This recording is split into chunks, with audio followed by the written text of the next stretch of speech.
mo ba, Bayaw, nakapagtanong ka ba dyan na malaki daw ang tulong ng internet sa mga Pinoy? Pero ito rin daw ang nagiging dahilan ng mabilis sa pag-init Bakit? ating ulo. Bakit naman? Yan ang hindi natin malaman kung Hindi bakit. ganyan yan. At ang stress level raw naranasan dahil sa mabagal na internet connection dahil pa raw ang stress sa pagsagot ng matinding math question. Narito ang report. Hassle siya. It's really irritating. Ay, nakakainis. Ay, talagang nakakainis. Ay, ayoko ng mabagal ang internet. Nakakainis!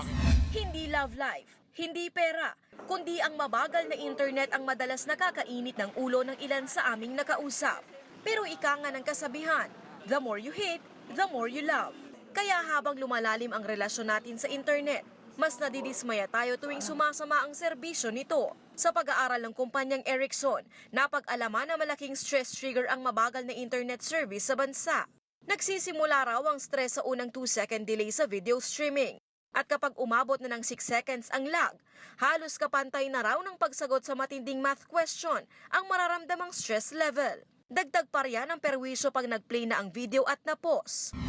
Interesting thing we found is that on a scale of stress level, I mean, the heart rate can increase 38%, even with a moderate delay of loading a video on a network.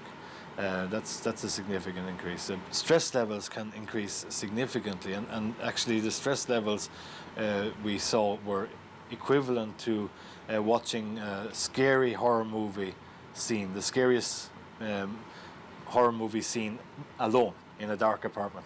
That is the kind of levels of stress that people can get. Paliwanag ng isang ICT expert, mas marami na rin ang posibleng ma-stress dahil marami na rin nakasalalay sa internet. Certainly, more people are using the internet. Secondly, the other effect is due to the fact that internet is being used for more things. There are now more resources on the internet that make people more demanding of the service they require. Ang tanong ngayon, patuloy nga ba magiging love-hate ang relationship ng mga Pinoy sa internet? Forever na ba tayong magiging kulelat pagdating sa pabilisan ng internet? Sana hindi. Umaaksyon. Jen Kalimon, News 5. Be sure to come back. Use 5 everywhere. Copyright 2016.